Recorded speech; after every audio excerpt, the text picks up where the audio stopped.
Carryline's standard range of conveyors is a plastic chain system made in 5 different widths. This is Carryline Series 140. Good to use for many types of products, even wider than the chain. Chain width is 140 mm, pitch is 38 mm, and minimum curve radius is 200 mm. We manufacture all the conveyor chains in-house with our own molding machines. We have several different options. For example, slat chain, friction chain, different carriers, etc. There are different types of transfers between conveyors.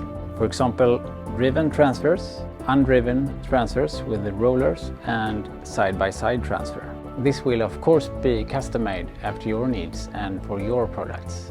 Guide rails for the products running at the conveyors can be configured in many ways. We have, for example, the round 18 mm, that is the most common one. We also have different types of flat ones, also with plastic against the products. We produce the conveyors in both aluminum and stainless steel versions.